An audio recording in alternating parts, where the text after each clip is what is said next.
शिवसेना पक्ष फुटला त्या पाठोपाठ वर्षभराने राष्ट्रवादी सुद्धा फुटली। मुख्य पक्ष दोन गटात विभागले गेले आणि राज्याच्या राजकारणात एकच खळबळ उडाली। आजही शिवसेना आणि राष्ट्रवादी फुटून वर्ष उलटली तरी खरी शिवसेना कोणती आणि खरी राष्ट्रवादी कोणती असा प्रश्न अनेकांना पडतो।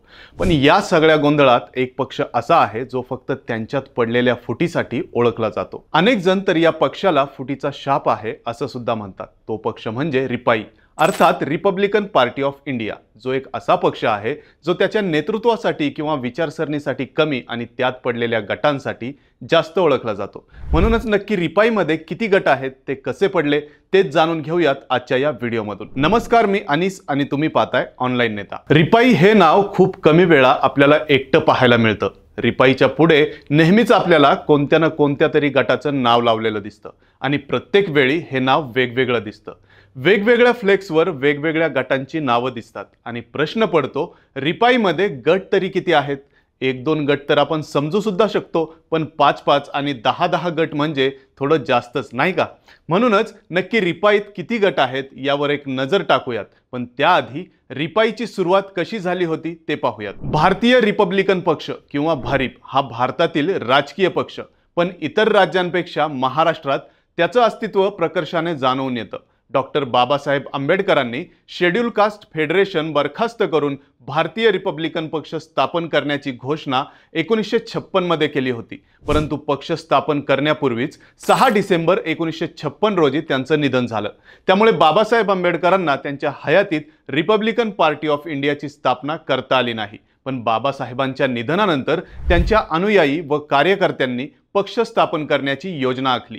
त्या दृष्टीने 1 ऑक्टोबर 1957 रोजी N Shivraj, Yashwant Ambedkar, P T. Borale, A G. Pawar, Datta Katti, Data Rupwate यांच्या उपस्थितीत नागपूर येथे अध्यक्षीय मंडळाची बैठक झाली। या बैठकीनंतर 3 ऑक्टोबर 1957 रोजी भारतीय रिपब्लिकन पक्षाची स्थापना झाली। बाबासाहेब आंबेडकर यांच्या विचारांचा वारसा जपणाऱ्या त्यांच्या अनुयायांनी एकत्र येऊन बाबासाहेबांचा विचार पुढे नेण्यासाठी या पक्षाची सुरुवात केली।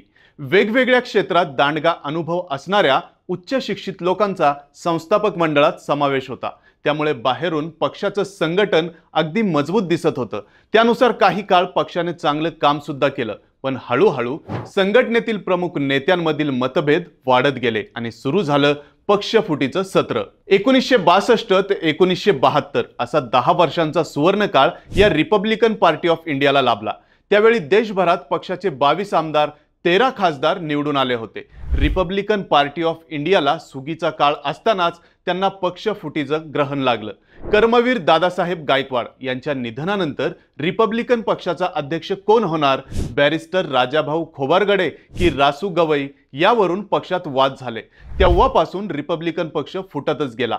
गायकवाड गट, कांबळे गट, भंडारे गट, यानंतर गवई गट, खोबारगडे गट, पिरिपा असे विविध गट निर्माण झाले।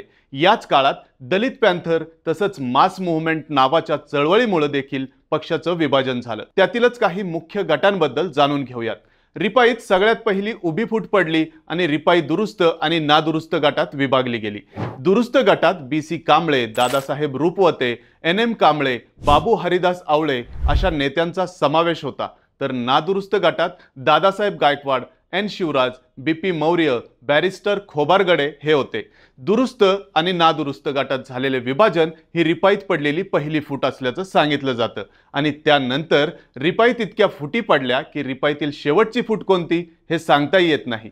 काही जण आतापर्यंत रिपाईत 50 ते 52 वेळा फूट पडल्याचं सांगतात, ज्यातील काही गट तर असे आहेत ज्यांचं अस्तित्व फक्त नावापुरतं राहिलंय, तर काही गट असे आहेत ज्यांचं अस्तित्वच उरलं नाहीये। दुरुस्त आणि नादुरुस्त गटात विभाजन झाल्यानंतर रिपाई अजून वेगवेगळ्या गटात विभाजित होत गेली। त्यातीलच एक गट म्हणजे खोबारगडे गट। राजाभाऊ खोबारगडे हे बाबासाहेबांचे सहकारी होते। त्यांनी 1957 च्या निवडणुकीत संसदेत आरपीआयचे प्रतिनिधित्व केले होते। त्यांनी पक्षाचे मूलभूत तत्व जपण्याचा प्रयत्न केला, पण नंतर पक्षातील काही नेत्यांशी मतभेद झाल्यानंतर त्यांनी स्वतःचा वेगळा गट स्थापन केला। खोबारगडे हयात असेपर्यंत हा गट सक्रिय राजकारणात ऍक्टिव्ह होता, पण त्यांच्या निधनानंतर या गटाचं अस्तित्व फारसं राहिलं नाही। तर सध्याच्या राजकारणात खोबारगडे गट कार्यरत असला तरी फारसा सक्रिय नाहीये। या सोबतच सुरुवातीच्या काळात झालेल्या विभाजनामध्ये कांबळे गट आणि गायकवाड गट हे दोन्ही गट सुद्धा उदयास आले होते, पण सध्याच्या राजकारणाचा विचार करता त्यांचं अस्तित्व अगदीच नावापुरतं मर्यादित राहिलेलं दिसून येतं। तर पुढचा गट आहे गवई गट। रा.सु. गवई यांचं नाव दलित आंदोलनाच्या क्षेत्रात मोठ्या आदरानं घेतलं जातं। काही काळ त्यांनी राज्यपाल म्हणूनही काम केलं। त्यांच्या नेतृत्वाखाली आरपीआयचा गवई गट उभा राहिला।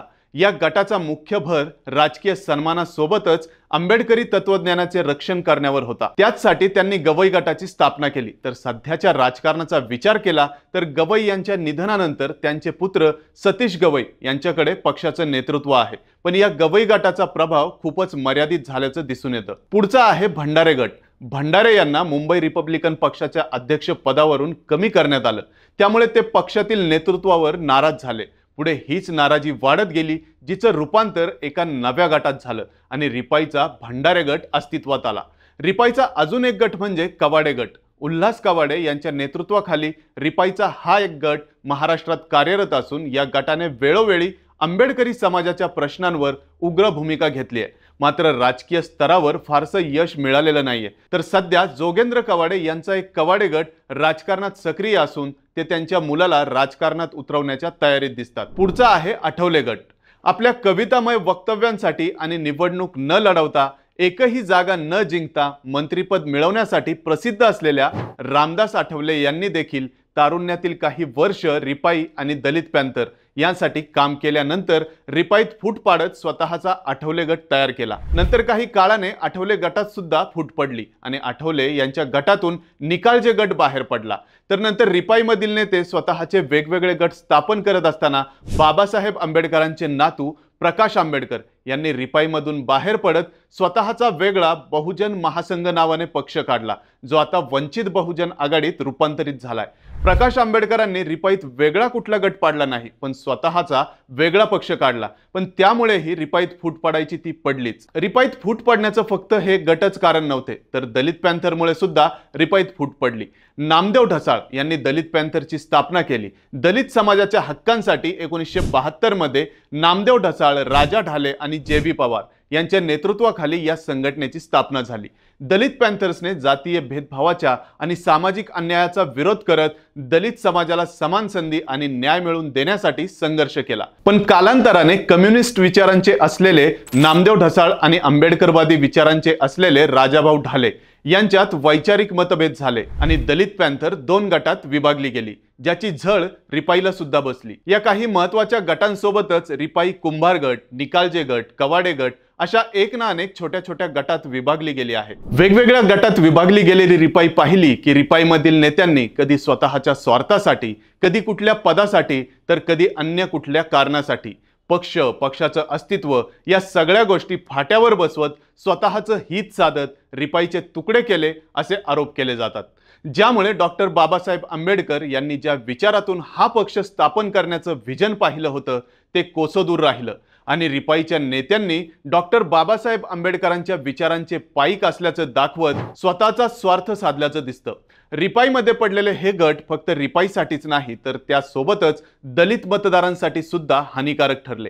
प्रत्येक गटाने स्वतःचा राजकीय स्वार्थ साधण्यासाठी डॉक्टर बाबासाहेब आंबेडकरांच्या विचारसरणीसोबत तडजोड करत काँग्रेस, राष्ट्रवादी, भाजपा, शिवसेना अशा वेगवेगळ्या पक्षांसोबत युती केली, तर कधी राजकीय अस्तित्व अबाधित ठेवण्यासाठी त्यांनाही युती करणं भाग बनलं, ज्यातून त्यांनी स्वतःच्या स्वार्थापोटी वेळोवेळी दलित मतांचा सौदा केला, ज्यातून या गटांना फायदाही झाला असेल, पण दलित मतदारांची मात्र फक्त आणि फक्त फसवणूक झाली असं मत काही जण व्यक्त करतात। महाराष्ट्राच्या राजकारणात अनेक जणांनी एकत्र यावं अशा चर्चा रंगत असताना कधी कधी दलितांच्या हितासाठी रिपाईच्या सर्व गटांनी सुद्धा एकत्र यावं असं काहींना वाटतं, पण ही इच्छा खरी होणं तसं कठीणच। पण सध्याच्या घडीला या रिपाईतील गटांच्या संख्येने हाफ सेंचुरी गाठली आहे आणि फुटलेला पक्ष किंबहुना सातत्याने फुटणारा पक्ष अशी रिपाईची ओळख तयार झाली आहे। त्यामुळे रिपाई पुन्हा संघटित होणं आता तसं अशक्यच वाटू लागलंय। तर यावर तुमचं मत काय? तुम्हाला काय वाटतं? खरंच रिपाईला फुटीचा शाप आहे का?